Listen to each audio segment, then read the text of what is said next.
Everyone. Wait. I'm gonna do this when it's done. Okay.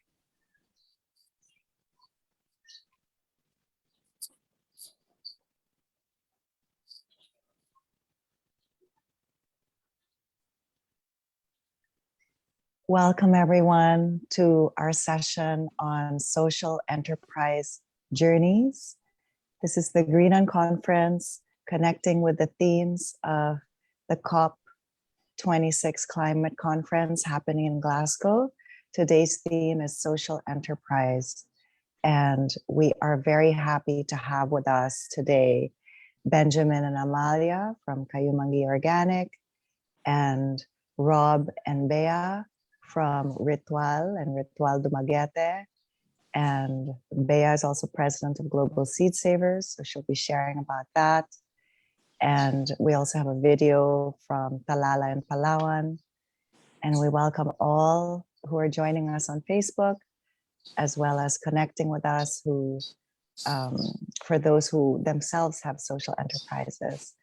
So we thought about starting today with a gentle tune in. So we arrive with sacredness and community into our space.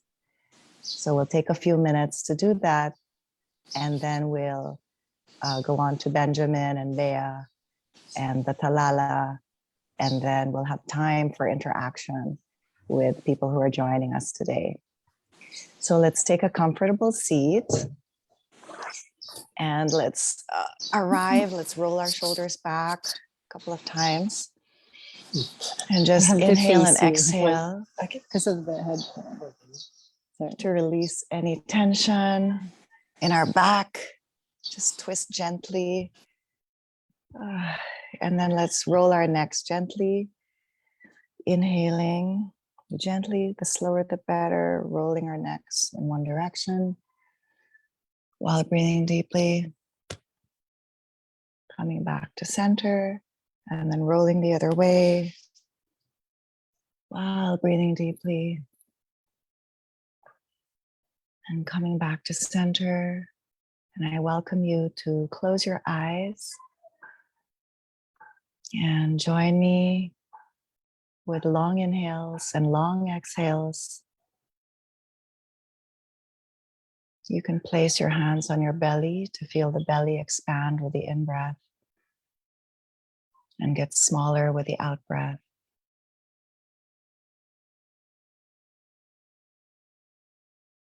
And let's tune in to how we're feeling today, mentally, physically, emotionally, without judgment. And let's inhale energy, exhale tension. Inhale energy, exhale tension. I'm going to be connecting us to a My Golden Cloud meditation on this day of Diwali, which is the festival of lights, to welcome light into our being and into our lives, into our projects. So breathe in with me as you imagine a beautiful golden cloud above your head, about 3 meters above your head.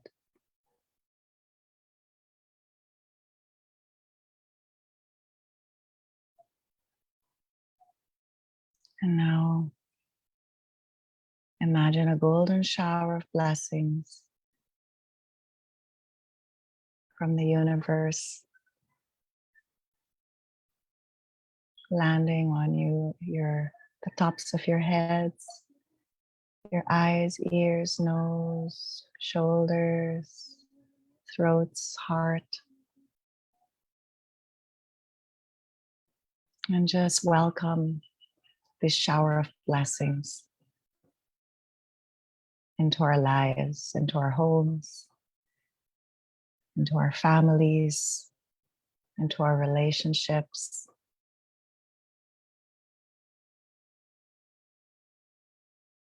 Picture this golden shower of blessings. Gently touching our lives and every pore and cell of our being,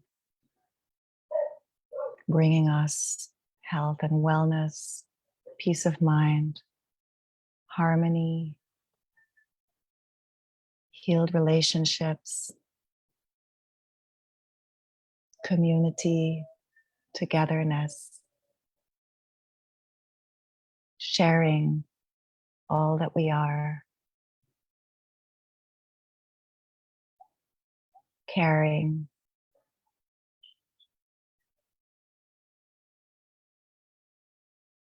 bring all your loved ones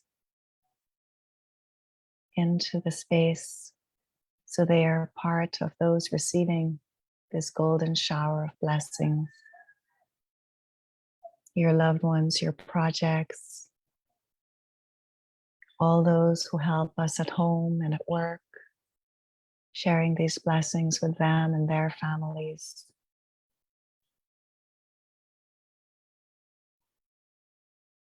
Sharing these blessings with frontliners, with those making big decisions about how to lead during this time of pandemic and during this time of climate crisis.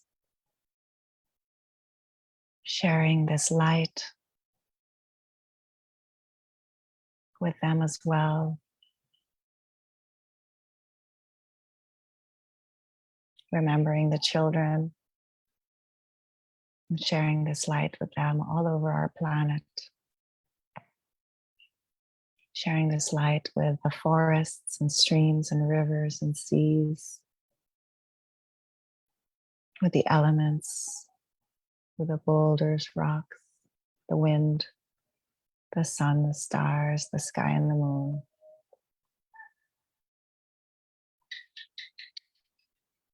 And our beautiful planet.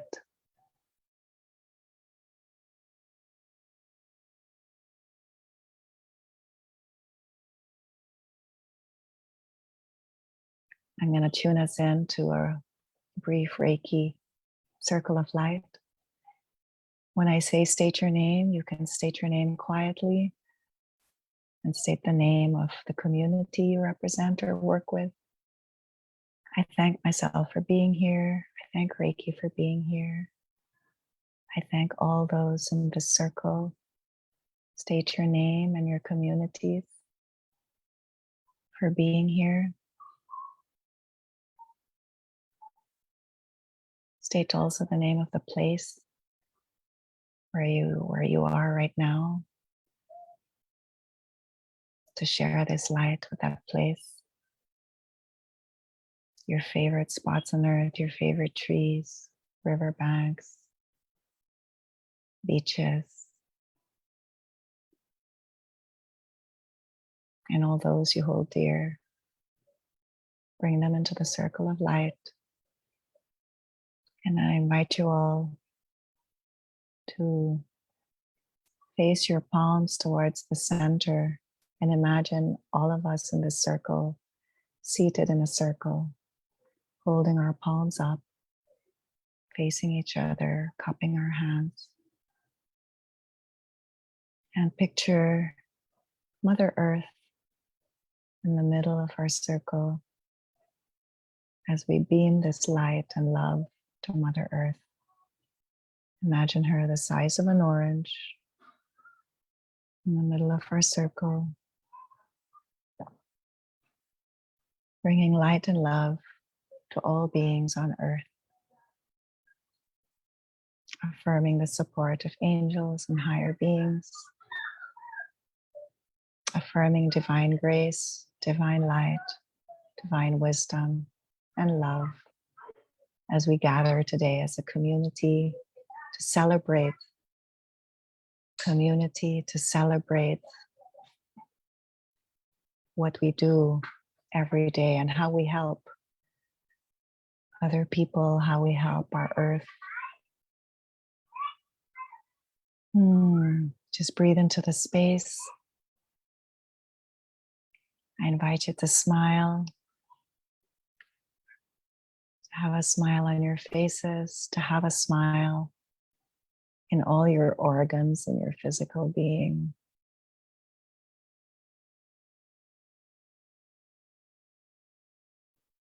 Let's take 3 breaths together as a collective, as a community,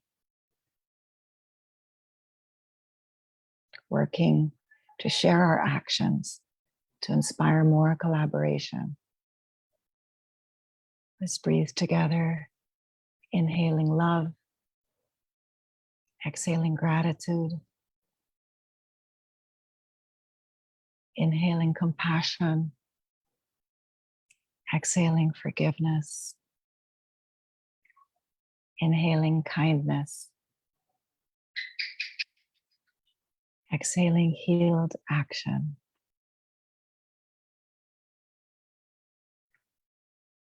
Let's take one more breath, and then let's bring our hands to our heart center. You can lay your palms over your hearts and just breathe in and feel gratitude for the gift of health, the gift of life, the gift of breath,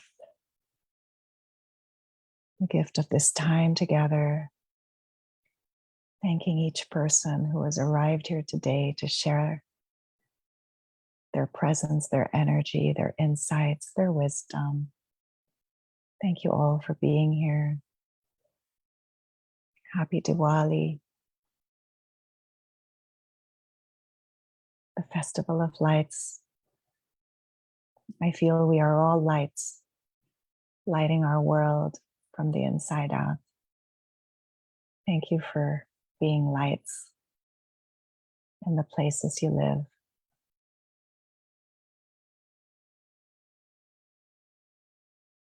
And when you're ready, with lights in our hearts, smiles on our faces,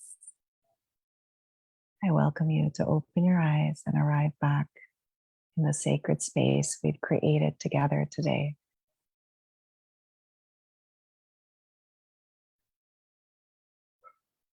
I would like to invite Amina, my partner in Kai Farms.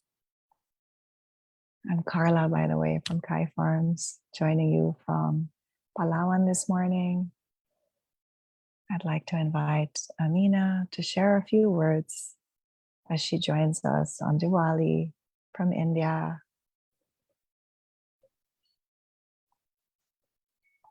Thank you, Carla, for creating healing zones, thinking about our day to day, thinking about the festival of Diwali and this auspicious occasion and the Green UnConference. What is alive in my heart and soul is really the act of goodness and celebrating Amalia, Benjamin, Bea, Rob, Talala, and Uma, and all others who've joined us today, who've invested their enterprise in healing the world through their goodness. So thank you so much for joining our journey and to sharing your transitions and your goodness and installing light in all those who are going to listen to you today and to share your act and your enterprise of love for your products, your communities, yourself. So I welcome you with a warm heart. And for me, I think the greatest enterprise for humanity is to really scale this light of goodness. So welcoming you all, happy Diwali, and may our lights shine more and more, and may our networks grow more and more towards goodness. So welcome, my dearest friends. Missing you, not being in the Philippines. Happy Diwali. Thank you, Amina. Yeah, and I also want to extend the warmest welcome to everybody here present today with us. My name is Benjamin Bernabale. I'm Amalia. And we're here also joined by Rob and Bea from Ritual. And with us is also in spirit Uma from Talala, who is Carla's daughter. She'll be sharing a bit with us later on as well via a video that she recorded.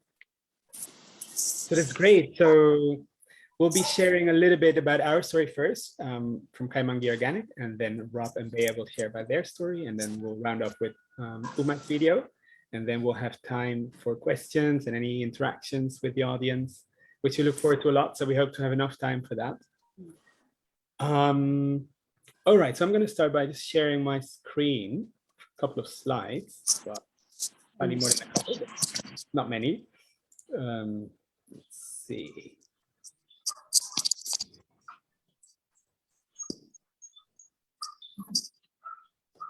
Yeah. Okay. It's always still a little bit new. I don't see anybody right now, but do you see? Yeah, you can see this. I see it. How can I pull back to see other people present here in the call? Is that possible or not really? Show video. Yes, great. Okay. Otherwise, it feels like we're talking to ourselves. Yeah, it's good that we're seeing them as well while we speak. Yeah, so we want to just briefly share a little bit about how we started and where we're now, and then most of the time speak a little bit about our personal transition journey, since that is the theme of this conference. And it's a vital theme, I think, because we really, the only way to improve life, to make things better is through a process of transition, where we transition from old ways to new ways. And that transition journey is hardly ever easy. Many parts of it are not very pleasant or nice, because it involves letting go of old things. It involves breaking through blockages, barriers, hindrances, confronting challenges, all in order to get to a better new. And so to highlight that transition journey, and also emphasize the fact that it's not easy, but that it is possible, I think is very important. So very brief. First, for me, okay, that may be a little introduction about our enterprise, so that at least you know what we're talking about. For those people who don't know Kayumanggi Organic, we're a social enterprise, proudly Filipino, 100% Filipino products, which means all of our ingredients are grown by organic farmers in the Philippines. We won't use any imported ingredients for our products. And we put our spirit, our Filipino spirit, into creating those products. So 100% Filipino. High quality, they need to be of excellence, because we are filled with the dignity of what it means to be a Filipino. And so we want to offer the very best that we can bring. And we need them to be healthy, so that customers will be healthy as well. So that's what we are in brief. We'll talk slightly more about that later on. So I arrived in the Philippines about 8.5 years ago. This guy in blue sando, sort of, as a volunteer with Gawat Kalinga. I was born and raised in the Netherlands, and I learned about Gawat Kalinga in England after I'd finished my master's degree and was preparing for my PhD proposal. And I didn't want to become an academic, so I thought I'm gonna just spend 6 months of underground work volunteering in the Philippines, supporting social enterprises here, so that I'm not gonna get stuck into the academic world. Well, that's a long time ago by now. I never went back to England. I never started my PhD. Instead, I met Amalia, who was at the time working in the municipal hall in Angat. Yeah. Thank you, Benjamin. So yeah, sharing a little bit of our story. Amalia, just one moment. On your screen, we see like a black band. Does everybody else also see it? Yes, like an L, like an inverted L. Yeah. So some of your Isn't there- images are being covered. So I'm wondering if there's something on your Okay. side you can press. Let's me- check our. Yeah, I'm gonna stop sharing and Yeah. try it again. Thank you. Yeah, your images are so beautiful and inspiring, so we want to see them. Thank you. Is this good? Yes, better. Yeah, Perfect. yeah. There's one at the bottom, but we can move Yeah, that. if black you one. Move that up Hmm. to maybe You mean this? this. Yeah, this black band at the bottom. Is it still there? It's gone to the top now. Okay. It should be okay for now. Yeah, let's flow. Okay, back to Amalia. Yeah, so to give a brief, thank you, Amina, for that. To give a brief background about who I was and how I transitioned. I grew up in a very strict religious family, so we practiced religion, and I was very dedicated, because since I was young, I learned that you need to do the right thing, otherwise God's love is conditional. If you don't follow him, you'll go to hell. So that was my fear for the longest time in my life, that I needed to do the right thing. Otherwise, my family, my friends, the church, and God will bring me to hell. So all my service to the church and everything that I do for others are motivated by that, because I want to be good and I don't want to go to hell. And of course, every day every day we try to do good things, prepare yourself, your life, and provide for the family. So I became a municipal treasurer, the youngest treasurer in the Philippines. And I served the local government for almost 20 years. I have just resigned this January this year. And yeah, from the usual survival and material oriented person, in order for me to provide for my family and other people, the journey was really not pleasant at all. It was really tough to take me out of that mentality, and especially the childhood experiences is also not pleasant. And now, because of the journey that we had together and through the enterprise, we witnessed a lot of transitions from us to our friends, family, community, our farmers.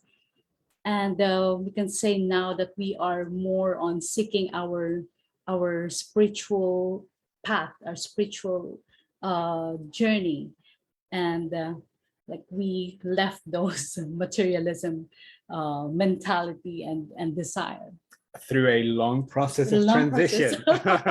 More than 7 years.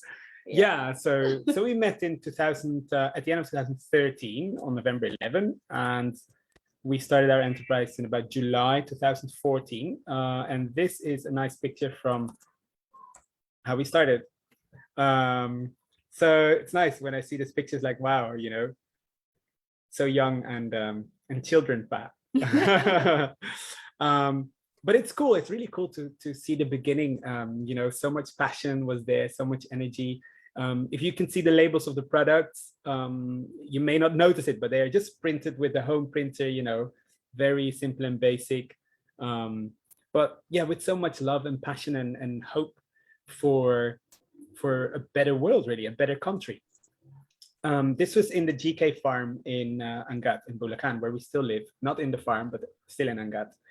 And yeah, so I'll share briefly about my journey here in the Philippines, and then Amalia can share more about her journey. So when I lived in when I started living in the Philippines, it was really the toughest thing for me during the course of my life. I was 28 at the moment, at that time, and I was just bombarded with my own sort of judgments about the conditions that I was witnessing here in the Philippines.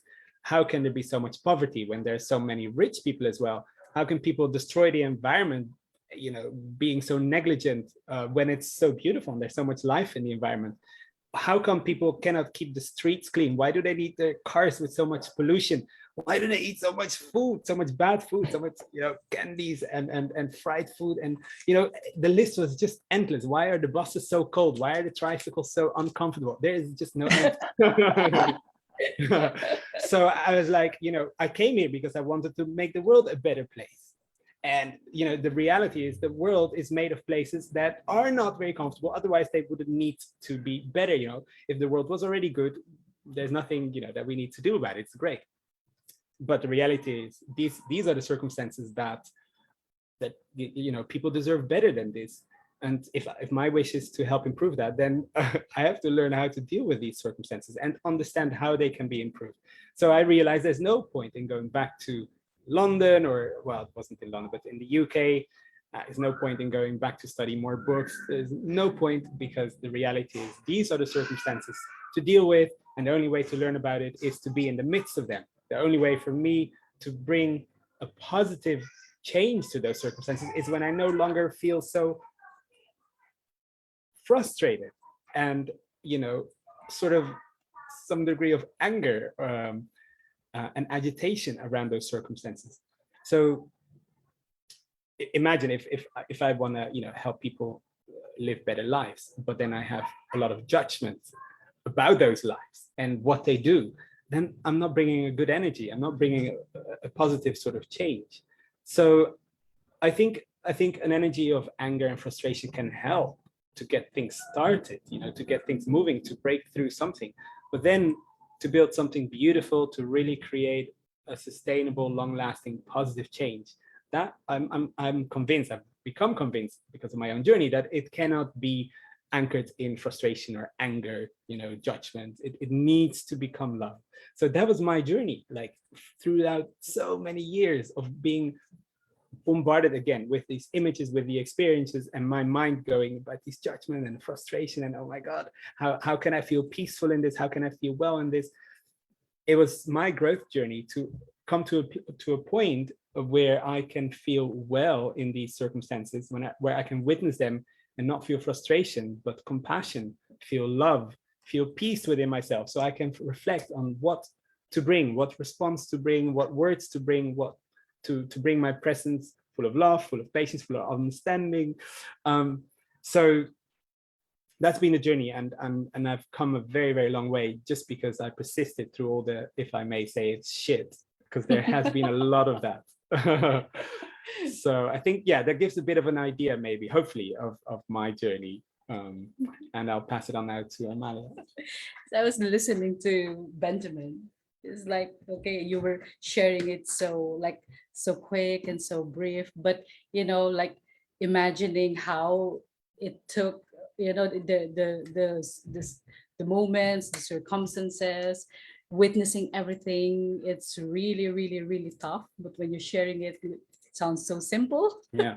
But yeah, because we're together and I saw everything, I witnessed everything. It was no fun, I can tell you. it's- It might sound exactly. like, but it was literally no fun. And I think, Exactly. I mean, not all journeys are as painful. It really just depends yeah. on where you're coming from. But every journey of transition is going to be challenging. And it's so good to know that, so that you're well prepared and just continue it. That's all, just continue. Yeah.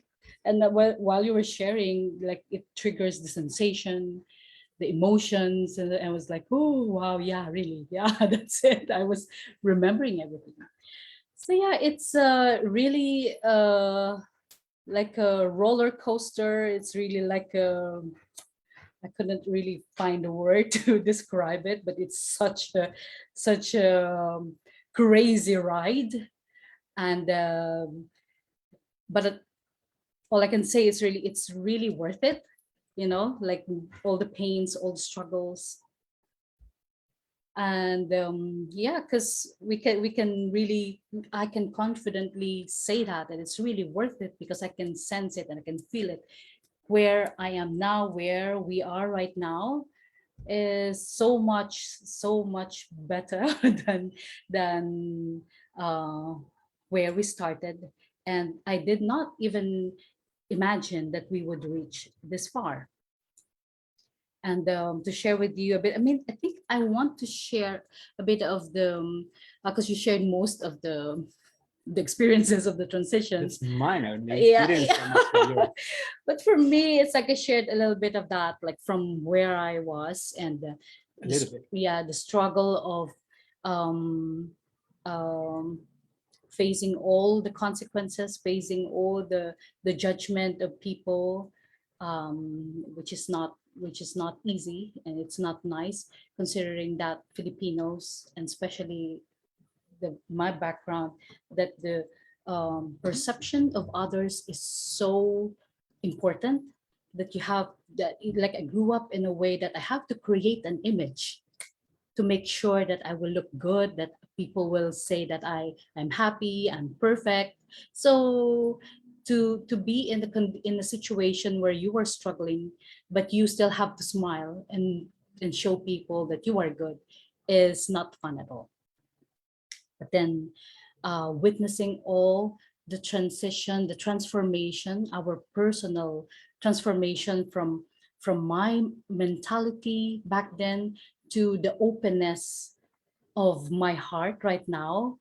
I can tell you, I may not be able to feel it, but it's really, really, really huge. And it's so precious to me that I was able to come out of that prison, that I am who I am right now. And I like we really worked hard for it to achieve where we are right now. Not material achievements, but it's more on personal progress. Our personal uh, journey is really worth it. And we also witnessed it with our family, how we're able to uh, affect our family from the very basic, eating the good food, eating the healthy food, making sure that we provide education and guidance on how to keep our body and our health good by providing guidance on food consumption. And we also witness that to our among our colleagues and our team members of Kayumanggi and our farmers, because I want to share with you that back in 2010, when I arrived in Mindanao, the province is 99% buko or coconut crops, but then the farmers would prefer to drink soft drinks and other sodas than drink buko. So imagine, so when we arrived, that's when we started showing them and educating them that what they're drinking is bad, and that they have to go back to the natural food, the natural drinks. So that's the transition. They used to consume a lot of bad foods. Now they produce their own good food, good sugar, coconut sugar, health supplement products, and they consume it themselves, and it improved their health. Another thing is, from their mentality of choosing to build a house made of concrete into being happy to build their homes using sustainable materials like bamboo and native kubos. So it's also because of the enterprise, we're able to connect with them and continue to educate everyone, the community, our family, our friends, our colleagues. So it's kind of like giving them, affecting them through our work and what we're doing. So yeah, I think that's most of the transition. Probably this part. I'm sorry. I didn't say anything. Amalia, Yeah. if you could stop screen share, I think we'll see you both on spotlight. Okay. Because the blocks are back. Even now? Yes, they've been back for a long time. So Okay. The blocks, screen share. the blocks are actually the Zoom windows for you guys to see us, but Mm. they're blocking our view of your slides. Okay. Is there something Yeah. to do about that or not really? I don't. The only thing is for you to not see us if you want to be able to show the whole, to fully see. But I know it's important to you to see us. So if you'd like, we can stop screen share first. So because we'd Yeah. love to see your faces as you're Yeah. telling your story. Yeah. Oh, not seeing our faces, not really. No, because we're seeing the screen you're sharing. There you go. Yeah. Thank you. No. Yeah. Yeah. So I think the vital essence sort of this whole process is the acceptance that any change that we are going to bring to our environment is a result of a change that happens within ourselves. And most people know that statement. There are very few people who say, nah, that's not true. But from what I've witnessed during my journey of people who are trying to make a change, because there are really quite a lot of people who are trying to do, let's say, improve the country. But I don't, most of the time, don't witness that they are actually accepting and working on themselves primarily, rather than on something that they want to change. Because there can never be something wrong with trying to change or improve something, right? But there can always be a lot wrong about how we're trying to do it. And again, if we are not basing that change or anchoring that change that we are trying to produce in changing ourselves, in impact following naturally from who we are, from our own natural lives, then something isn't solid. There's basically a lack of foundation. Yeah, I mean, I don't know how you hear these words, but I have witnessed this in people who have been doing great change, like making great change in the environment, but because the foundation wasn't anchored on an improved inner person, after a while, the change that they were creating started to show the signs of things aren't going very well. There are things that are just not. It's difficult. I mean, I don't want to mention details, but you can see that things in the change that they have created are not really going very well. And then after somewhat more time, it can be a few years, can be 5 or more years, but after a time, it stops. The change just, crumbles back down because it wasn't founded on truth, on reality, which is who we are. And it needs to be love that produces the change. If it isn't love, it isn't going to last long, and it isn't going to be very well. So Yun, that's the thing. And we accepted that. We were confronted with our own weaknesses, realizing that what I'm bringing, frustration, lack of love, is blocking the change that I want to see. And I can try to make the change still, in a sense. I would be forcing it, like a lot of people are doing. I could do that too, but I realized, no, that is not the way. So I took the journey of our enterprise, trying to work with farmers, trying to produce healthy food. For me, it literally just became a way for me to work on myself, because I can't sit around behind my desk and work on myself. I need to engage with something that challenges me, that triggers me, that make me upset.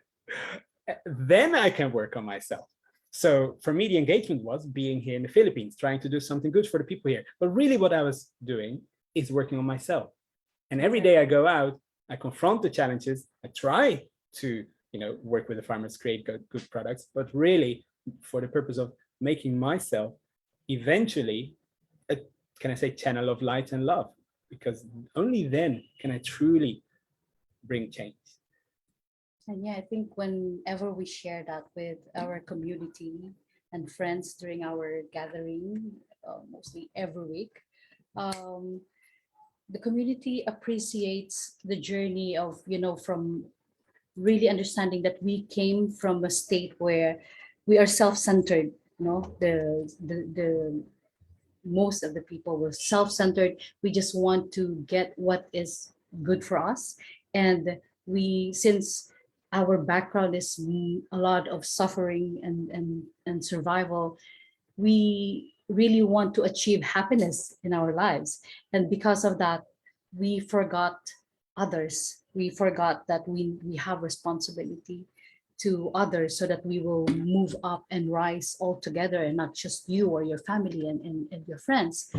And it is very, like I witnessed it in myself, that I was always demanding that he should make me happy, because I've struggled my whole life. And now that I am in a relationship, all I need is happiness in the relationship. So I demand it from him, not realizing that it is not the way, that my happiness should come from within and should not come from him. So whenever we share this with the community, even though they are already married, they have their children, then they realize, yeah, That's why I always demand you to go home, to come home when I don't feel well, although you're with your family or with your friends. So very applicable, the lessons, the learnings that we learned in this journey, from being self-centered, demanding for happiness, to like learning to understand myself, learning to go back to my youth, to my childhood, to understand who I am, and be compassionate to myself, to give love to myself, so that I will learn to love myself. And only then, since then, I started to appreciate all the curves and edges that I was able to embrace, because I already have the sense. I am not fully there yet, but it is a strong sensation that I love myself. And because of that, I can embrace the other, despite all the challenges, because he's unique, I am different, he's different, but we're able to, yeah, be at peace, be love. So it's more of the journey of going to, or living, or understanding yourself, to have and experience unconditional love. So that is the journey, and that's what we are sharing with the community, and through the enterprise, that's how we show it to others. Yeah, let me just pull some slide of that.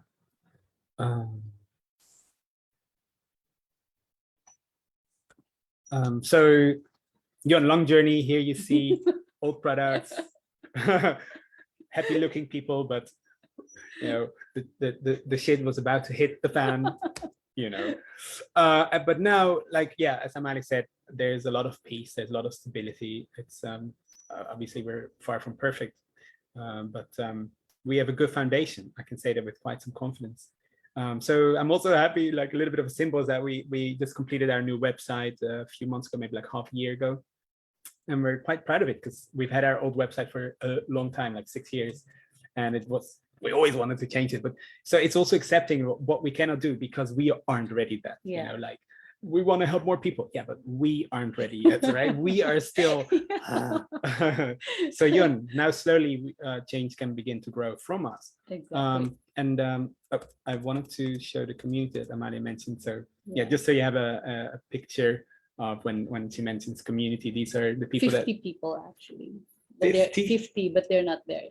No. Okay, I've never seen 50 people together. So these are people here from around Ngap that we have started the journey with, I think from late last year and more intensely early this year on. And I'm going to just jump back for a bit, because this is part of our KKK movement. So aside from Kayumanggi Organic, we started an NGO which we call the Kapatiran, Kalusugan, Kalikasa movement.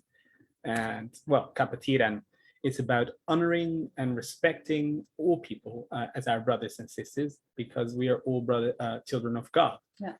So this is fundamentally unconditional love. When you are born with people in your family, you accept that the love that is there for each other is unconditional, because they happen to come from the same mother and father, So there's that unconditional love, at least we accept it. I mean, it doesn't always work that way in practice, but we kind of try to do it. But towards other people who didn't come from the same father and mother or grandfather and grandparents, oftentimes that kind of love and respect is Conditional. It's conditional and not very present often. And that is what, for example, produces the possibility for corruption and taking advantage of other people, abusing other people. It's simply a result because there isn't love, there isn't respect, that we don't honor the fact that we are all children of God. If we would honor that, we will not take advantage of other people. We will not try to, put more money in our pocket than we should be putting in our pockets, these kinds of things. So the first value is about building that understanding, that feeling within people around us, that we are all brothers and sisters because we are all children of God. Second one, Kalusugan, is around health, of our body. It's health in a holistic way.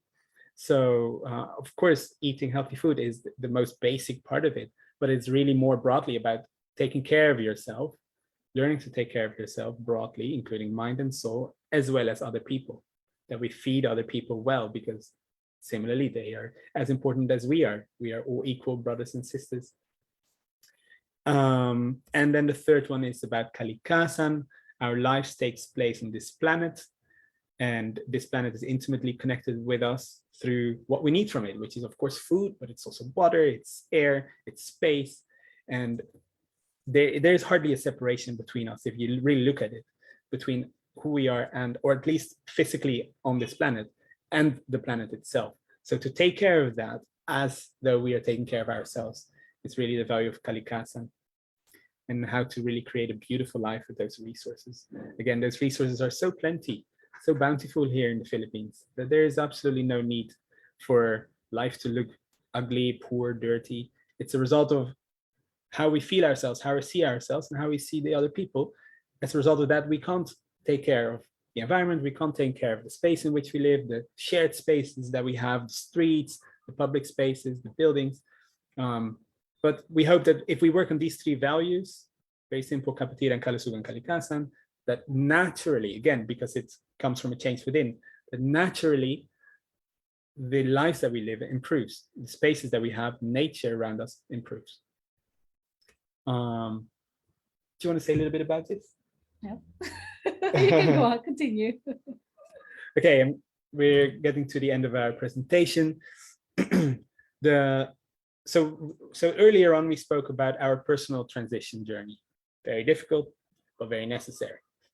And now, from the previous slide on about the KKK movement, we are speaking about a transition that the work that we do, we hope to facilitate or contribute to the transition process of society, the people around us. So through these three values, those are basically our fundamental values. And the transition process or journey, we called it From Heritage to Destiny. Heritage is obviously what we inherited, and it includes good things, it includes resources, it includes intelligence, education, our body, we all inherited it. But it also includes difficult things, problems, bad structures, bad organization, bad habits. We also inherit that from our ancestors, from the people who raised us, from our teachers, from school, the church, all of that. There are good things in them, and there are also not good things in them. Both of them we inherit, and we need to weave together. That's why you see here these three weaves. It's like a weave. We weave them together to create a better destiny, a destiny that comes from within us, that we feel first of all within us, and then we can begin to manifest that in the life that we live with other people and the things that we do, the things that we build. So the first weave is connecting with our heritage consciously, appreciating the good things that are there, being grateful, also welcoming the things that are difficult, understanding where those come from, without learning not to blame. First, we might have some blaming feelings, but then understanding where it comes from, and then we no longer need to blame it. Then we begin to weave it, or well, if you want, first of all, maybe envision the destiny, where you want to go, the direction that you want to take, the second weave. And then the third weave is, now how can we go through a process to get to that destiny, and how can we do it together? We can't change our world by just changing ourselves. We can change ourselves, yes, but not our world, of course. So we need to do it together, and that is a whole other dimension of co-creation. And for that, doing it in community. So Isinilang na Maharlika is an eco-village. For people who are not familiar with the term eco-village, is essentially a space in which a group of people come together to collaborate, to co-create a life that they feel they can live by, which is typically of a high level of consciousness, a high level of care, high level of love than the ordinary spaces in which people live. That's why people need to sort of like separate themselves in some way, create a separate space, a separate community where they can live a higher expression of life, more love, more care, more consciousness, more co-creativeness, sharedness. So for us, we found a space in the Sierra Madre Mountains here in Bulacan as well. And the core, the heart of the eco-village is the Maharlika School of Life, because in essence, it's an educational process. It's a process of improving who we are, improving our lives. So we need to learn, we need to grow. So that's really the beating heart. It's kind of like a guided process where we do it together. We reflect together. We offer each other feedback. We learn from each other on that journey of growth. Some of the elements that would be part of that eco-village, because we've only just started it, so there's nothing there yet, no fiscal structures yet, but there will be enterprises that obviously provide employment. There will be a spiritual center, which we hope to call the Temple of the Father, to be able to share with people that the love of the Father is not conditional upon whatever religion you may have. The Father isn't a father only to Christians, or it's not only a God for those people who believe in God. He's also a God for people who don't believe in God. It all doesn't matter. He's got plenty of children, 7 billion, and they can all be in different ways. They can all feel God in different ways or not feel God. I mean, if you have a father and you don't really connect with your father, he's still your father. It doesn't matter. You're still loved in the same way. Yeah. Bed and breakfast, hopefully a virgin forest, health and wellness center, activities and events place, organic farming, very important, and bamboo homes made with local materials. All right, time to wrap it up. I showed this already. Oh, that's the cafe. Yeah, our last initiative, most recent, we just opened it this weekend, the small cafe where we offer people healthy foods and drinks with, again, 100% local ingredients and that are healthy, and that we really use as an place to share our advocacy, to make people feel mahal na likha, which is the essence of Maharlika. Yeah, offering all the healthy organic food to the people here in Angat at an affordable price. Yeah, that's it. Our products, should you wish to try them, are in these shops. And if you want to know more, you can reach us through these phone numbers and on social media and our website, kayumanggiorganic.com. I want to thank you for listening to us, our stories. Stop sharing. And I'm very excited now to be able to hand over to Bea and Rob, because they've got also a very exciting journey with their enterprise. And it's super cool because I met Rob when I just started and we were talking about our work together at that time. And I have never seen him again today. So I'm really looking forward to hearing more about your journey, Rob and Bea. Welcome. Thank you. Thank you. Can you hear us? Yeah. We're sharing headphones. Sure. Yeah, like I guess we're here primarily to talk about our transition to doing business during these strange times, but also our transition moving here. Yeah. A mix of just a story and practical stuff. So we actually started Ritual like 11 years ago. 11 years ago. I'm not like a dates person. Like if it weren't for our partner employees, I wouldn't even know how many years we were operating as Ritual. It's just something that we decided to put up. At the time, I was working for a nonprofit for quite some time. And we would do some organic farming trainings, etc. Like we would work with young farmers.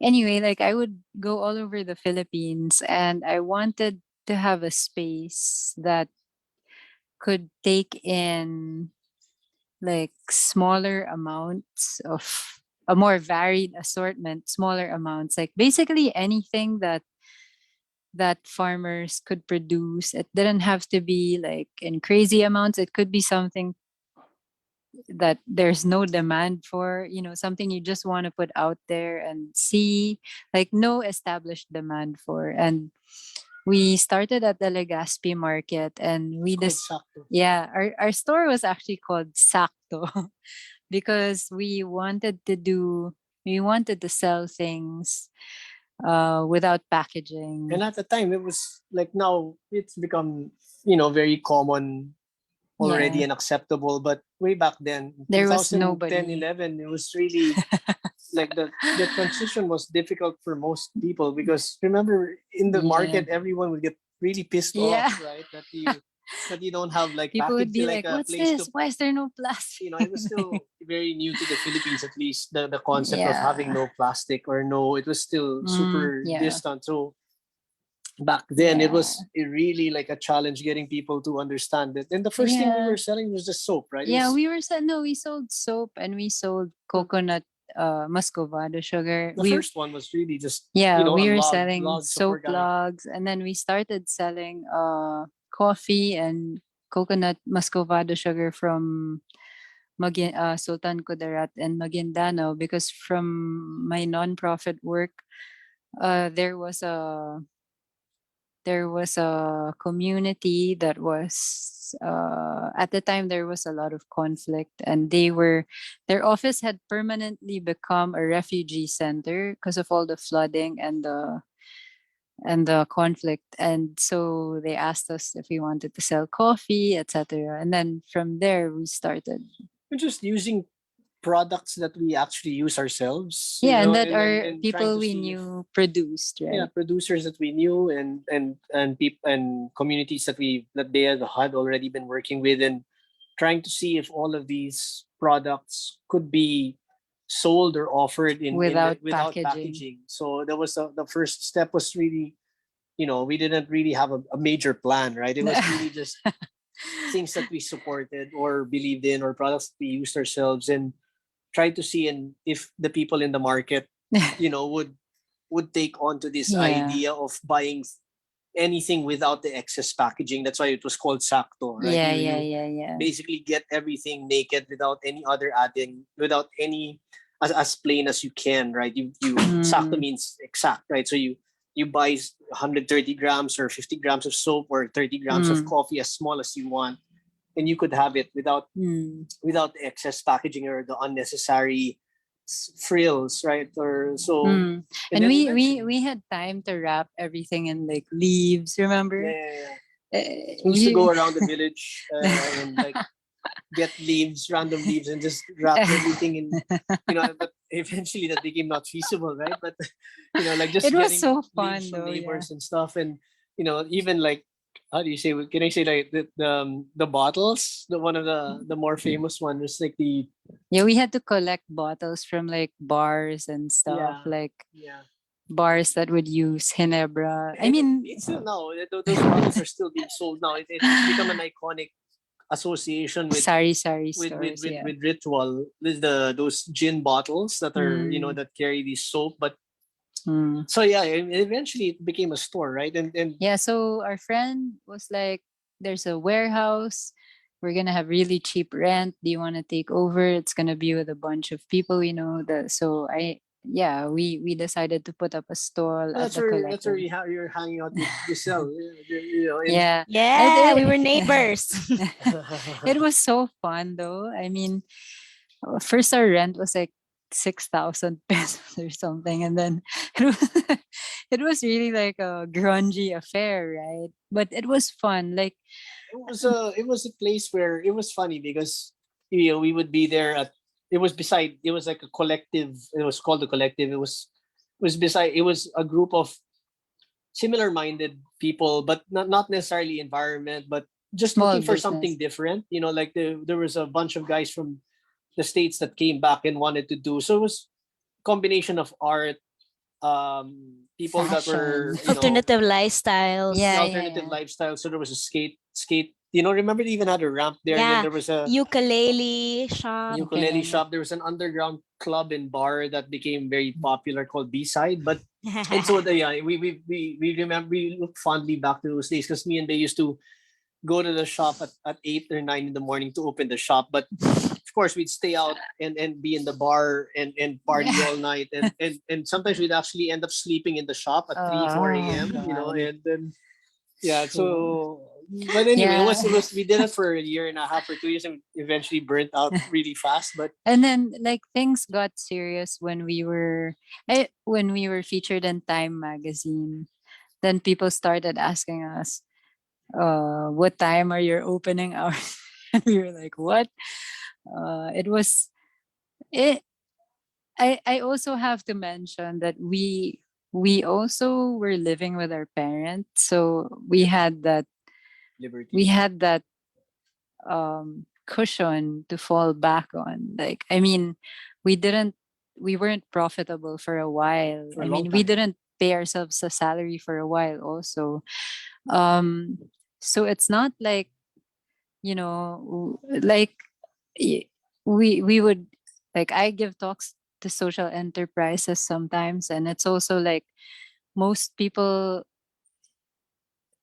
who own and declare themselves or know themselves to be social enterprises have that leeway, that wiggle room, that cushioning of living with their parents, using their parents' car, eating in their parents' house. Like, I mean, not everyone has that privilege.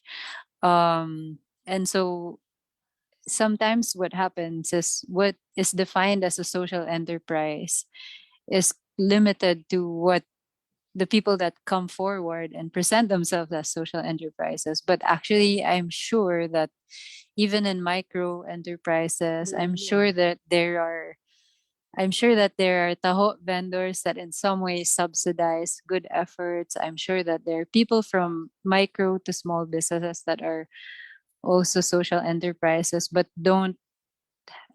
aren't in the same network. Or and also I also want to say that um yeah, like we have the privilege of having an education, of knowing how to navigate banks, knowing how to navigate the government, knowing, like knowing all of these things, but not everyone has this access to that. And I say this because, like, it took us a while to become profitable, and most people probably out on their own would not have been able to endure those years of paying out of pocket, or of, like, not having enough money for inventory. Like, it's definitely, um they would have to be better planned than than we did. Essentially, like, we did not have a plan, and we were able to wing it. Yeah, but eventually, like, our clientele grew, farm to table became a thing, and we started working with a lot of chefs, and then zero waste became a thing. And I also must say that we are, if the shop were a personality type, it would probably be an introvert. So we were also quite lucky with all these, like, social trends that came, like zero waste, because it was something that we didn't really talk so much about. Like, so it's because of that, actually, that we were able to grow, um yeah, a lot more. Well, in with ritual, it was the interface, or at least the engagement there was a lot on the especially in the past, let's say years, 5 6 years, was a lot of engagement on the customer side, right? In Mm. pushing or promoting an idea of a certain way of living, or a certain lifestyle, or certain sort of uh vision of what we felt was what would be a better, more sustainable life that we encouraged and promoted. Like, coming from, as Bea mentioned, not privileged, but Relative relatively privilege, privileged yeah. backgrounds, in the sense that you're from the city, you have options, you have a support system, you have a support network. The educational background that you have allows you to navigate the world and fail more times than most people could.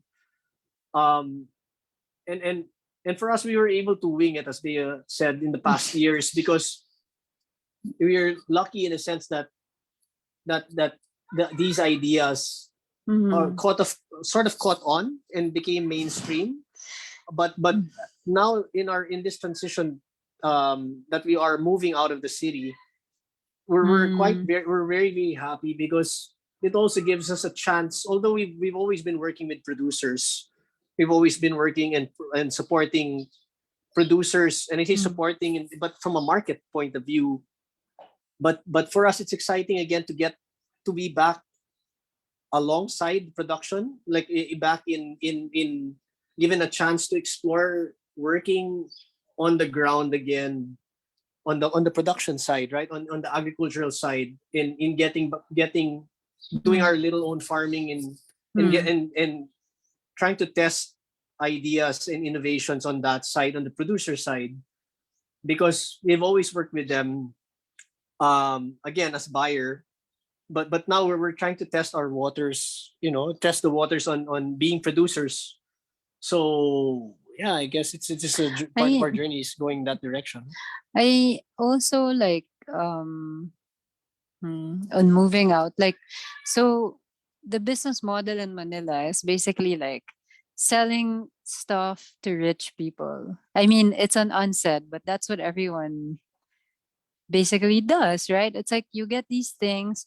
Sometimes you're like, look at all these farmers, they look so rural, and look, we can bring this to you so you can feel better about the life that you're having in the city. And I mean, I not to knock anyone off, and still we largely rely on that model, but like at some point you get some kind of existential crisis, and Rob makes fun of me for this because I'm always in that kind of existential crisis, like, is it some kind of that's also why as a shop we're a bit introverted, so to speak, because like we don't really want to use like, like the pity model, or like, it's just so like, it's just not like something that is okay with me.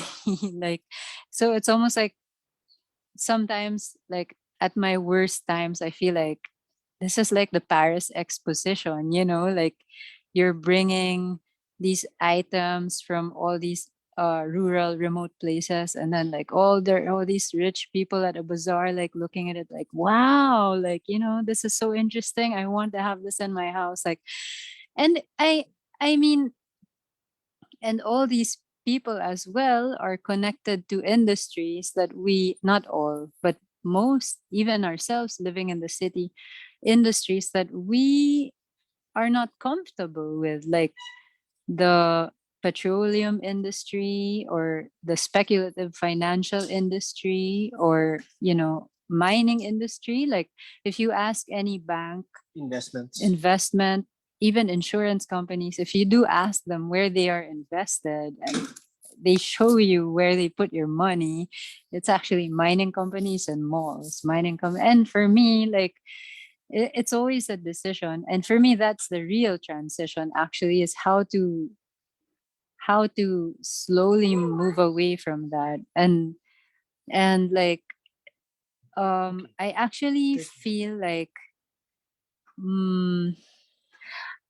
I love my customers in Manila. They're so cool. A lot of them are looking really for a way to live more sustainably, but we were born into this system and we're kind of stuck there in a way. Like sometimes we're less stuck than we think we are. But yeah, like it's really a something in the long run that we feel like we have to move away from. And moving to Dumaguete, like it's a different thing, right? I mean, everything that you sell from the city, they can easily buy straight from the farmer. So for us, it's like also a good time to think about what actual value we bring, because in Manila, it's like essentially you're a middleman, right? It's like it's hard for people to get these products themselves. So I'm a middleman, I bring it to you, it's convenient. But here it's also like we look forward really to talking more, to sharing more with people about the local produce, which really is there are not so many people talking about it. So for us, it's like local seeds, local produce, everything that we want to talk about also, and finding our value to our new community, like finding how to adjust. Yeah, like the shop is doing okay here, surprisingly. Like we weren't expecting it to be doing so well. It's doing okay. And for us,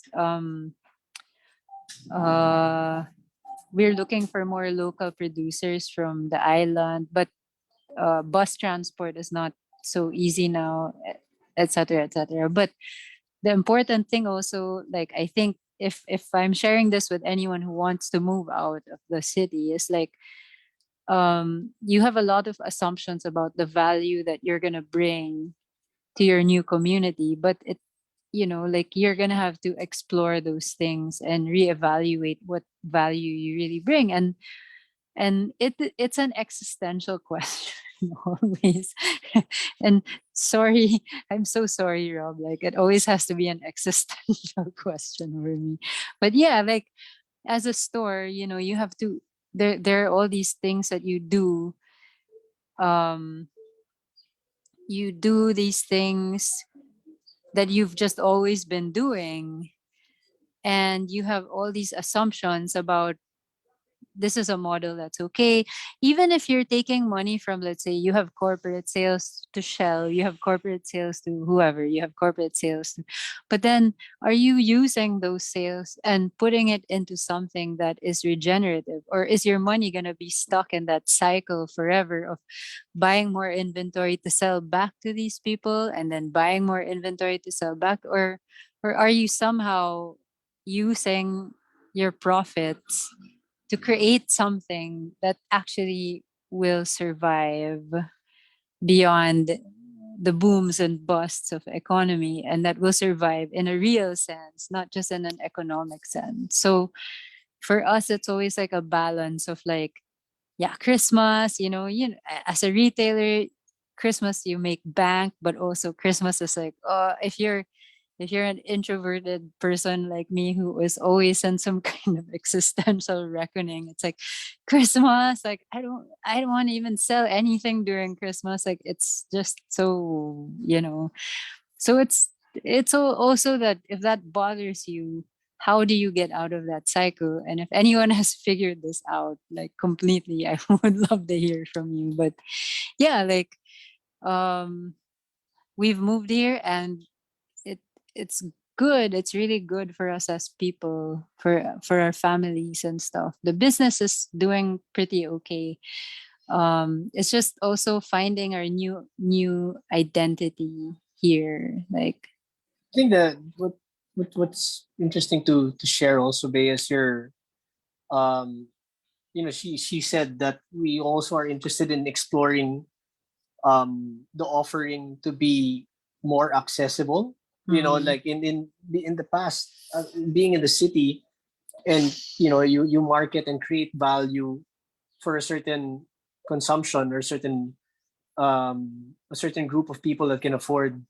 So now being out of the city and having to reevaluate what type of value you can bring or create here, it's also interesting because the type of products that I think we're also exploring is to make it accessible at at a price ranges or affordability that it's not only for city consumption. People in the province can afford it. Or and in going to one of these, Bea is now doing this experiment, and I mean like a survey where we're revisiting, and this is something that we were thinking we were doing 10 years ago, actually, even before ritual.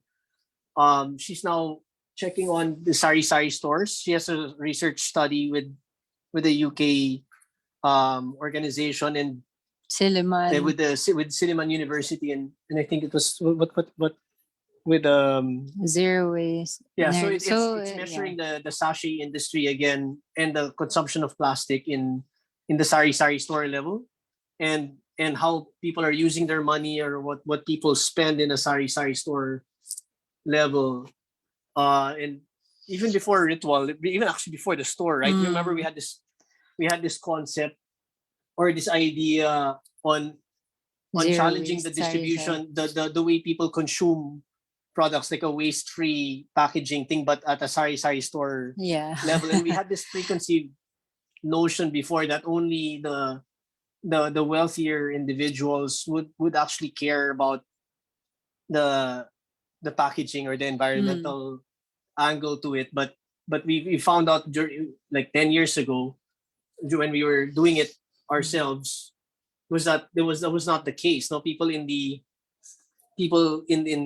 outside the city, in the barangays, or diba, in the less fortunate communities also, did have these ideas, but it was only just the accessibility, right? That was the sort of like limiting factor. It's only what was being distributed to them. So I guess now that we're actually in the areas where things could be produced, or where the actual production is, I guess we're trying to explore more and more now how we could work, or what products we could make, and revisiting the production side with farmers, cooperatives, and trying to see how those products could be, accessible even in areas outside of Manila at a value that people would be willing to pay for them, and in a manner that you could cut out all these unnecessary packaging and still make it easy for people to buy. No?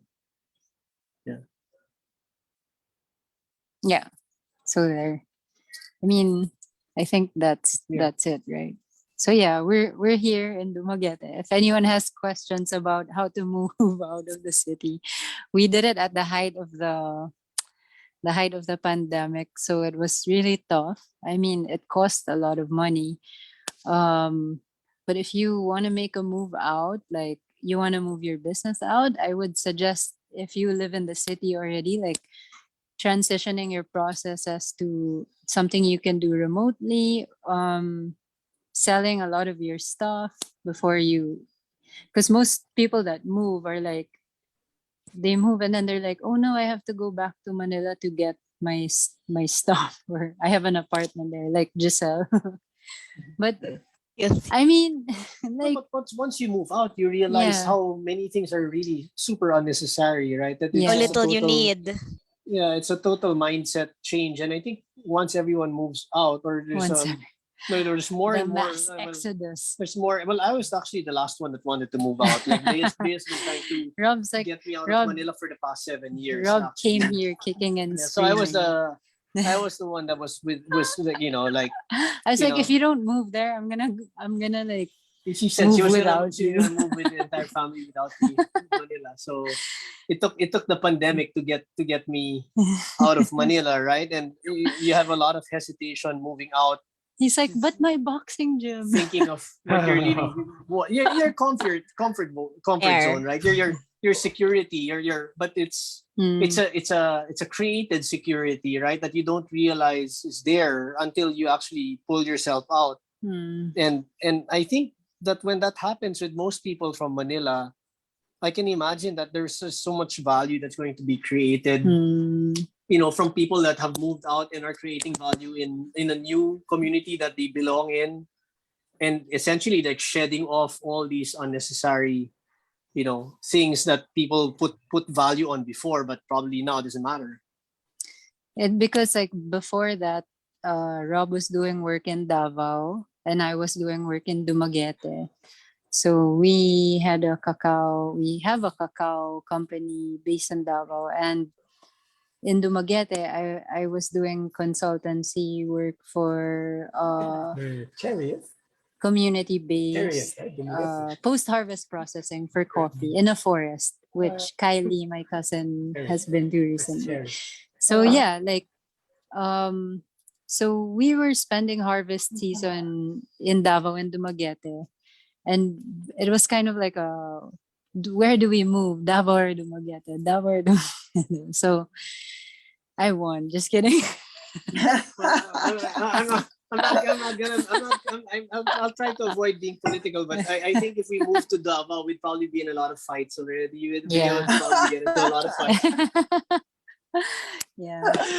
I was like, imagine we would be in fights every week. Yeah, and yeah, Rob's like, more like every day. I'm like, I'd have to do a lot of explaining to colleagues and Yeah. workmates and people that are from Davao. So yeah, I guess But, things happen for a reason. like Dumaguete is good because it's a small city. You can go around on a tricycle. There's the academe is really strong. So I've been all over the Philippines really, and like for me, Dumaguete was beautiful, and it had a less chance of getting messed up. Like recently, our mayor tried to reclaim 174 hectares of the boulevard.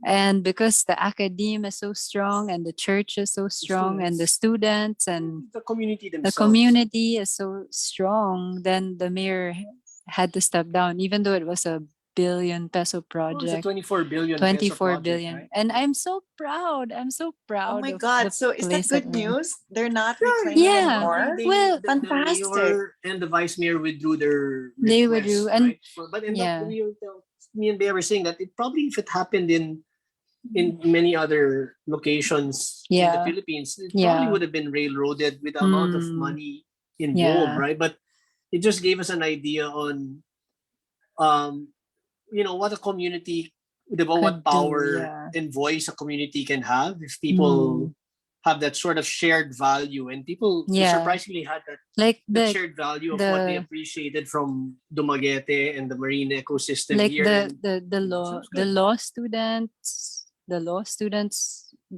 and the lawyers, and then the fishermen. Like we would have fluvial protests where all the fishermen would come in their boats, and we'd be like, oh, like we would be on the bay, and then all the fishermen would come in their bangkas, and and the tricycle drivers came out in their nice formation, and for us it was just like, yeah, No, like it was really good to see it in action, The- right? the- Like sometimes, especially where we are right now as a country, it's Mhm. sometimes you might fall into the sort of like the despair that whatever you do, whether as an individual or as a community, would fall on deaf ears, or there's just too much power level or pressure from whatever. But that small experience that we firsthand saw just gave us even more encouragement that it's possible to actually with a movement, and enough people believing in something, so it gives you hope in the things that you do, in the vision that you have, in the community that you're working on. Yeah. So it's possible. So it was good Yeah. experience for us. So wrapping up, that was kind of all over the place, right? Yeah. But yeah, there you have it. The story of our shop and how and why we moved here. How I was able to drag this man Awesome. from Wow. Thank you for sharing that, guys. That's- Bea and Rob. Thank you so much. really Thank cool. you also. And exciting. I totally want to visit Dumaguete now. It's, Yeah. and yeah, so it connects really well maybe to the work of Uma, who moved as well out of the city with her mother to Palawan, and where she's, just like you were describing, somebody who wraps up, their life in the city and try to create value in the islands with the community. So I'm going to share her video, and the sound volume is a bit low, so I'm going to ask everybody to jack up their volume and try to listen very carefully. It's not very Wait, long. hang on. Yeah. Yeah. Carla, did you want to pre-frame it? Give a little intro, We can or show the you wanna- video first. and then after. Yeah. Okay. Sure. All right. Okay. Share screen first. Mhm. All right. So it's sharing. Okay, I'm gonna start the video now.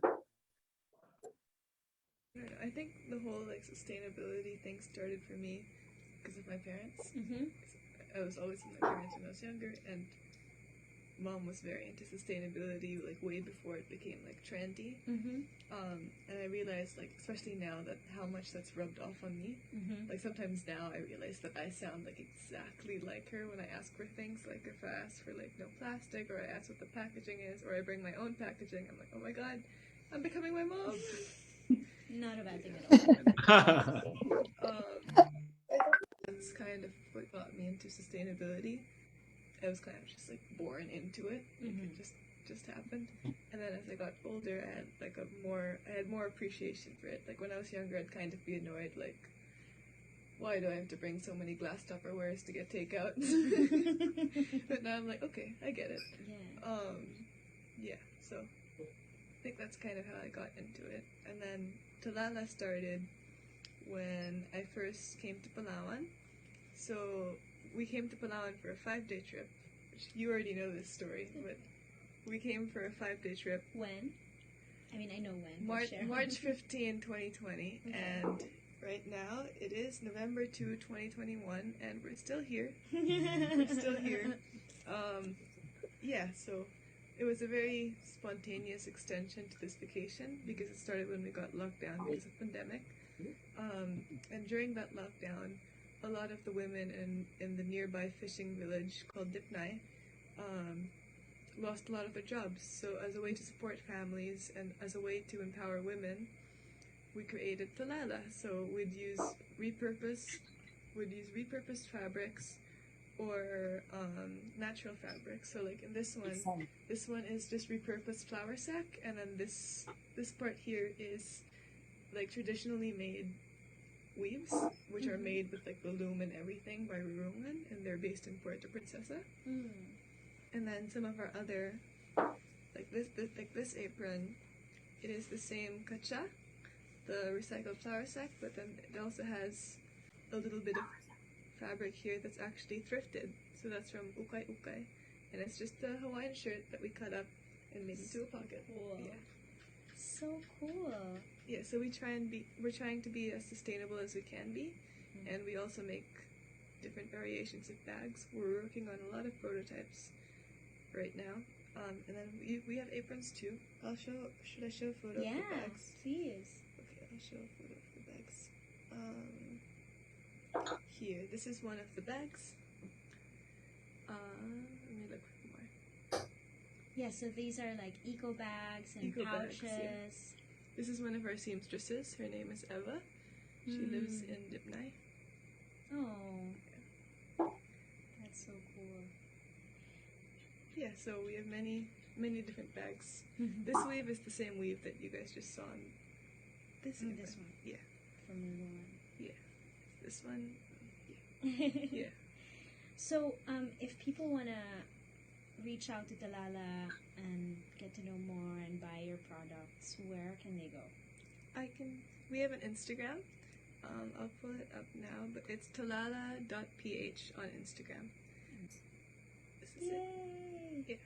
So connect with Talala on IG, and I'm sure at this young age of 16, you still have so much more to do. There's still so much more you'll accomplish with Talala. Thank you. Yay! Yay, we did it! We did it! She asked us to end it there. Okay, so I'm gonna spotlight Carla. Thank you, Giselle, for making that video with Uma.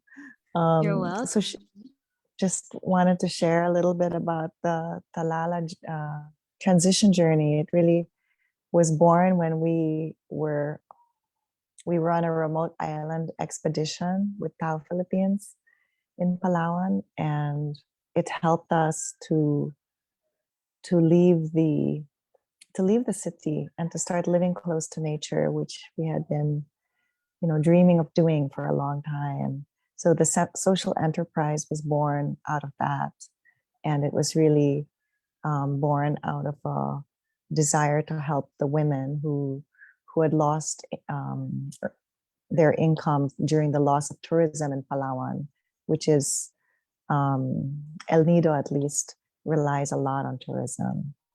So that is the story of Talala. I do want to make time to invite Kylie Misa, who's also here with us today. She started WVN Woven.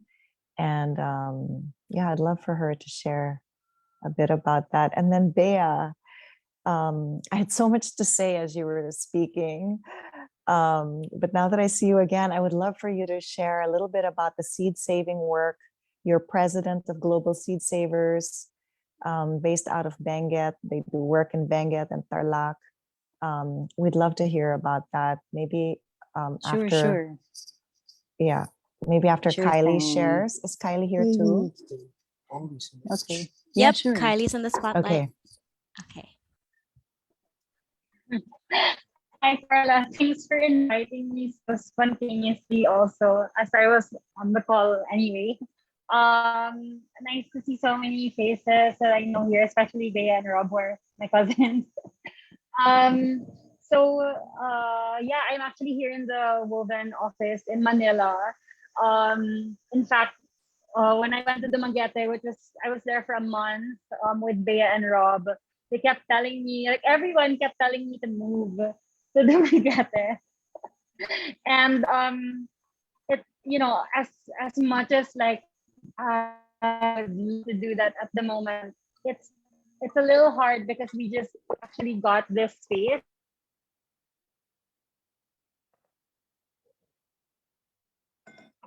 And it's like, if you move, you have to let go of a lot of things. And for us, this is actually like in that growth stage where we actually, yeah, like in thing paying ourselves now, because like similar to Bea, we also weren't paying ourselves. So a little background, Woven Living was like a passion project before. Me and my business partner had full-time jobs, and we wanted to do something meaning or purpose in what we were doing. And yeah, it was just a good way to escape also, because like in founding Woven Living, it was a lot of traveling to communities, and the community that we went to in the beginning was in La Union. It's like 6-hour drive from Manila, and that's where we met a kind of like a town full of weavers, like people who like little old women who still relied on these rickety wooden machines, and they would make stuff by hand. And when we saw what they made, it was really amazing, because again, like if you can imagine like little old women, but the force and power that they have, and the skills that they have to make these beautiful fabrics, it was just it was something we hadn't really seen before, me and my business partner, like for ourselves. And for me, as like someone who doesn't really have a province, like a family, like a family with I can go back to in the province and all of that. I never really had that experience of living in the province, and what it's like to be in the province, and the simplicity of it. So like in a way, my transition journey was sort of like the corporate world, and well, I wore a lot of hats. I also worked in the government also in the Philippines back in 2010 to 13. But I worked in Singapore in a big company, like it's an American company, and it was like multinational and stuff. So I was very much a city girl, and yeah, like I think it was just a nice way in transition, I would say. But like it's a nice way to have had that chance to like learn about and immerse myself in the community that I'm not part of, because as I said, I don't have a province. Feel welcome and feel like I'm always home every time I go, because we used to go every month before the pandemic started. So yeah, I think it was such a great win from that life of like, that corporate life of like, you don't really know who you're serving in a way. or you do and you just kind of like close your eyes and ears to things that are unsavory probably.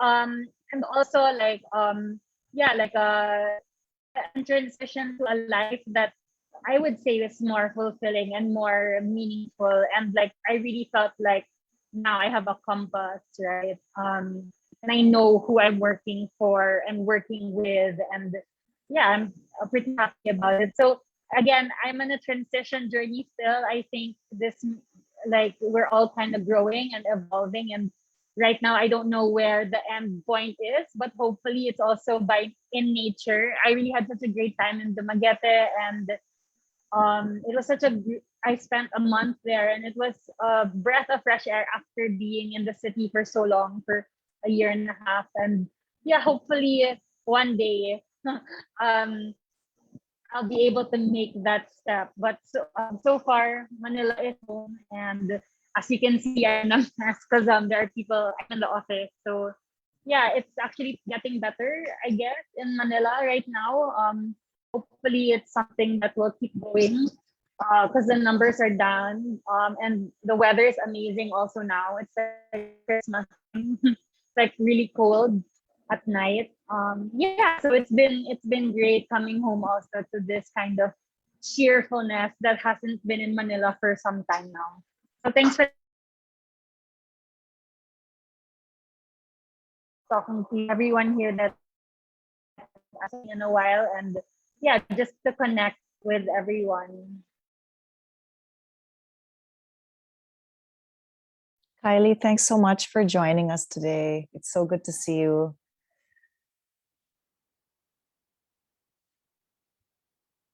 Could we Gonna invite pass Bea it on to back? Bea. Hello. Yeah, so I'm gonna talk about global seed savers now because I forgot to talk about it a while ago.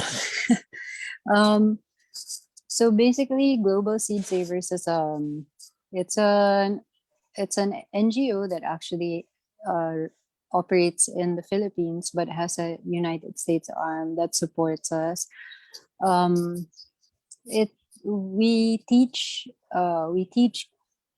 communities how to put up seed libraries and to save seeds because um, right now a lot of most of the seeds that farmers plant for selling is actually are industrial seeds, and it's only in very recent history that humans have started relying on somebody else aside from themselves and their community to save seeds.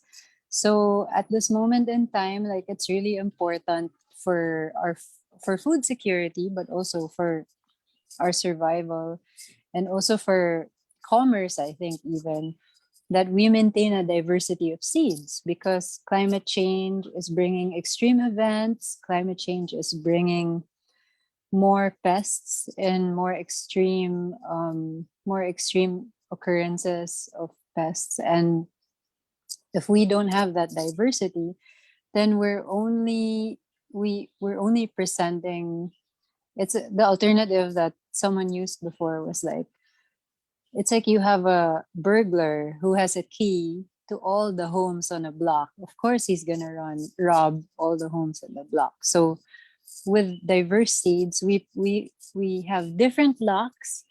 Some might be similar or the same, but different locks. So, as we start getting confronted with climate change, we have a better chance of surviving if we have seeds that are diverse. Our crop might not survive, but our neighbor's crop might survive, or the crop in the next town might survive. And we're not um, we're not relying on lab bred seeds. You may be reading a lot about climate resistant rice or climate resistant, but this also begs the question: how do scientists understand climate change? So if the company thinks that it's going to be underwater, then they will engineer a crop to survive being underwater. But what if that's not what happens, right? Like, what if climate change brings different variables? You can't control variables. You can't control those variables, but you can have your insurance of traditional diverse seeds that might be able to get you through these extreme events, as they have always done throughout the course of humanity.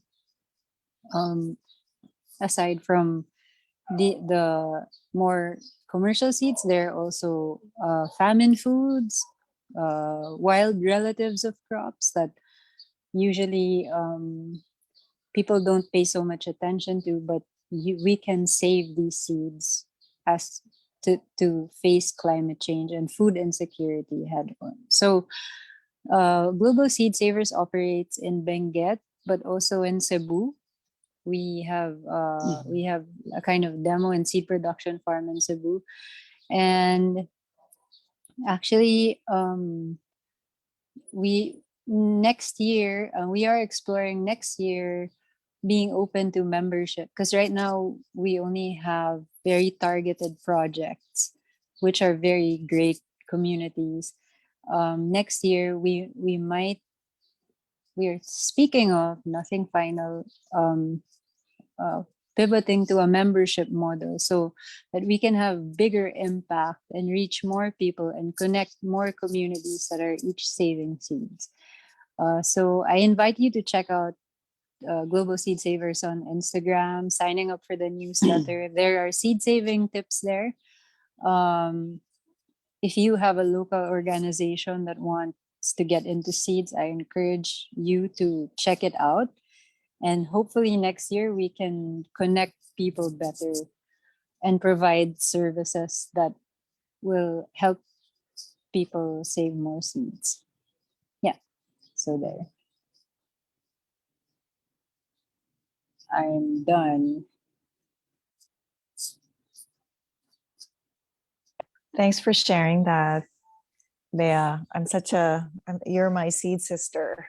We totally believe in seed saving. And yeah, remember and- we saw each other and we were talking about it. There was an earthquake while you were talking about seeds in MOA. Was it in MOA? Were you?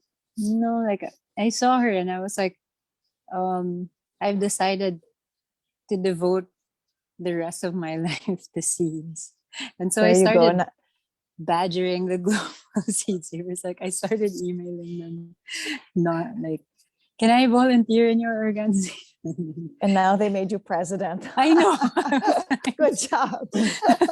They're like, she seems really eager to do this.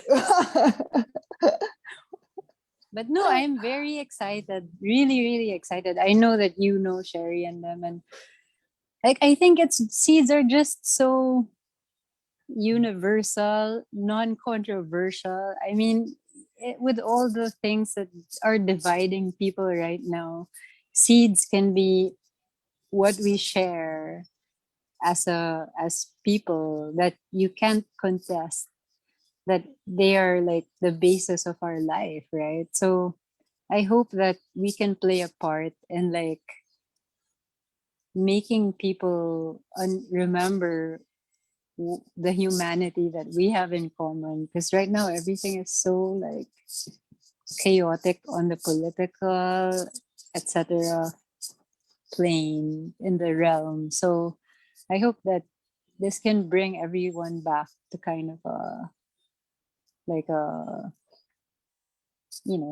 place of unity, I guess. Yeah, thanks, Bea.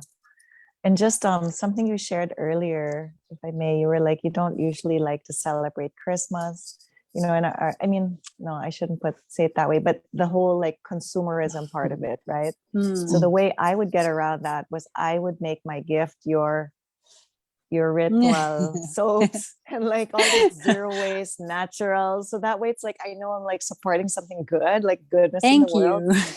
So that's how I would do it. Yeah. I guess I could think of it in that way, right? Like, but then you're still pressured to give people presents, right? Yeah. So then we actually segued. Our family decided to we just give gifts to the children. And then everybody makes wish lists. The adults make wish lists. We do a secret Santa. And then you have a wish list. And your wish list can include like socks or like a foundation you want to benefit.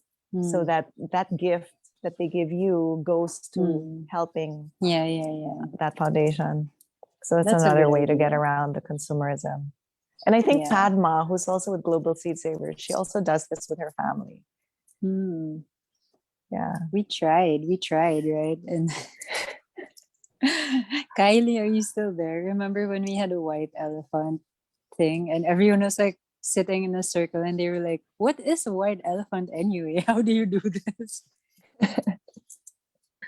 Yeah, that was such a challenging family experience. No one knew the rules. It's like everyone made up rules as we went.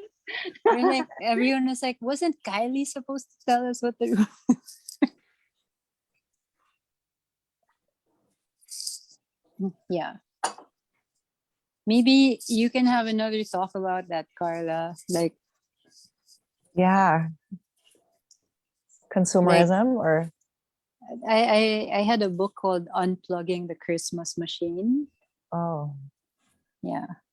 Yeah. So every time I would be preparing for Christmas sales, I would read it and be like, ah, I am the Christmas machine. Especially when you see people swiping their credit cards, right? Like, Yeah. it's almost like you just want to tell them no. Yeah, stop. But going back to what Rob shared about, you realize when you move out and you leave all the like huge material stuff behind, you realize you don't really need much to live a very happy, healthy life. That's something we've realized in this transition. But I also realized, like, we lived, Uma and I, when you know, for 1 year we were living off the grid. So there was solar power and then a little bit of power, 3 hours of power a night, and then that's it. So there was no fridge. So when we moved out, we got a fridge, and that was like a huge deal. And then now, you know, seeing Amina these past few days looking so beautiful in her outfits, I'm like, maybe I should invest in an iron. I haven't ironed my clothes in 18 months. I'm like, okay, maybe this is too much transition. Maybe I need to like get some comfort back, like an ironing board and an iron. We haven't ironed our clothes either, right?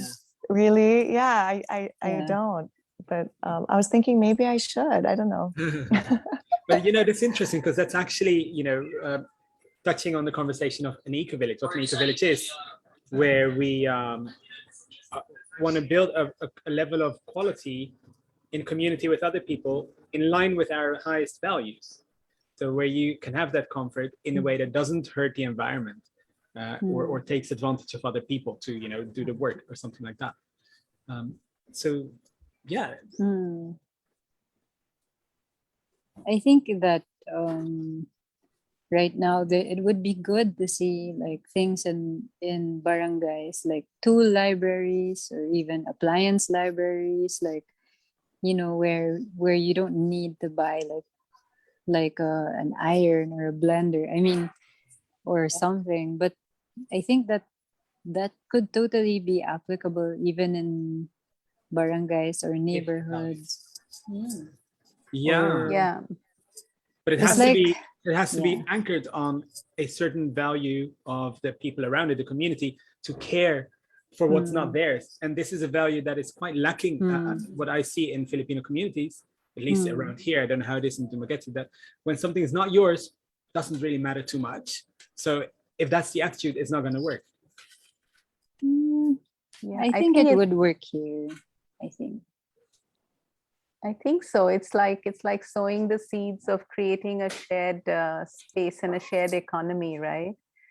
And to really utilize your resources for community and becoming one family. So I think the Filipinos, for me, naturally are like that, like they are saying. And it's just about giving them the idea so that they can grow it. To have all as long these as we're aware that stores. that's the fundamental value on which this kind of things can work. Because otherwise we try to make them work, not realizing that we need to work on the value while maybe trying to build it, working on the value. I guess it really matters if people know each other, right? Like if people know each other versus they don't know each other and they're just checking an item out. But if they know each other and they know that, Right. they have like accountability to people. Yeah. So I guess I think that's what people were doing anyway before things became so common, right? Like, they had communal ovens, they had communal, like there was something that everyone borrowed. And I think it's just something that would make it would be easier if it would be a more natural thing if people all knew each other, because then they'd just be Yes. like, can I borrow that thing? But because we don't know each other anymore so much, then it has to become like an institutionalized transactional thing, which is better than nothing. Yes, I think, Bea, it's all about relationships, right? What Mhm. we really began with, enterprises and social enterprises are really about relationships. And the more we build them, Yeah. the freer we will get. And I'm also Yeah, reading yeah, yeah. Nana's comments here that how we can incentivize rather than create ownership, how we can create an inner impulse for people to know that, this is going to take you to more wellness and more freedom and more connection to yourself and your community. So, and that's the whole, I think, essence of the Green UnConference also, to get out of our silos and, develop these partnerships and these impact networks and to grow them and to realize that we are all part of this web of life, this web of change, and and to really sow those seeds. And for me personally, I would love to see seeds as an exchange medium, right? If somebody comes to Ritual and buys something and gives you seeds, and then in Christmas that we all share seeds with each other, and not highly commercialized, processed, high carbon products. So how can we send that message of the value of sharing the prana of life, right? Exchanging that for wellness, economies of well-being, shared economies, shared values. So I would love to get seeds for Christmas. yeah, we did that at Kai Farm. Right. Carla, I think. You gave Why seeds, don't we yeah. send each other seeds for Christmas? Sure, I love yeah. it. I have so much seeds. Like, Okay, I'm gonna send you seeds. I'm like a Let's send seed each other hoarder. seeds. Okay, let's have like a seed exchange, Yes. mailing. You know how people used to exchange books or or recipes. like you can draw a random person's name and send them like a seed packet, and someone will draw you. Yeah. Okay, Let's do that. Secret Santa for seeds. Yeah, Or yeah. Kris Kringle for seeds. Yeah. So also just being mindful of our time and wishing to just include some people here in our circle for their comments or shared journeys that they've experienced, as all of these lovely friends have shared their journey. There's Nana and Kin and anybody else who wants to just join the circle, say something, anything that resonated or you would take back from here on your journey and create our collective networks and journeys. So please feel free to unmute yourself. Join our grid here. Yes, Nana, please. Yeah, I would just like to thank everybody for sharing your light. Like from the beginning, I can feel the consciousness, like the collective awareness around what you were doing. And especially, I was off video because I was in tears at some point. Amalia's story, Amalia and Benjamin's story was like saying that they were in the dark for a long time, like, and meeting you guys now, at least for me, making it personal. It's like I was just sending gratitude. Like I just sent a message to Carla last night saying how grateful I am because it feels like I am seeing the light, like finally after like maybe 10 years of existential crisis, like you were wording it, like it was like, oh my God, they're talking about the things that really resonates with me. So seeing you guys in some ways succeed, like it feels like, okay, I'm getting there. I mean, I can see the light at the end of the tunnel. So yeah, I mean, it's just very inspiring, and I just want to thank you guys. Thank you, Nana. That's really symbolic of today's day of Diwali, right? From darkness into light. So thank you for anchoring that for us as a collective. Thank you. Yeah. I also am super duper grateful to be in community with everyone here. And I really resonated with what Amalia and Benjamin shared about having to really work on yourself first before you can help others. I really resonated with that. And also with Bea and Rob's story about moving out of the city, even if I'm still I still have one foot in Manila, so to speak. And definitely also having those internal conflicts, about consumerism and everything, but seeing how there are workarounds when we're more conscious. Like Lexi knows this, I ordered through Lexi. The gifts I gave last year were the plants from Kai Farms that were in rituals pandan pots. No So way, we didn't know that. See, Bea? yeah. Yeah, that's how when I was shopping for the stuff from ritual, it's like, oh, Lexi, look, there's pandan pots. So yeah, I mean, it's like, we're all on our own journeys, and that's another thing that really resonated with me with what Benjamin said about how it's so, I guess, easy to judge other people, but I mean, always just reminding ourselves that everyone is on their own journey, and not judge ourselves either. So yeah, thank you so much. Super appreciative. Thank you, Giselle. You're inspiring me to just quickly share an affirmation for our collective journeys.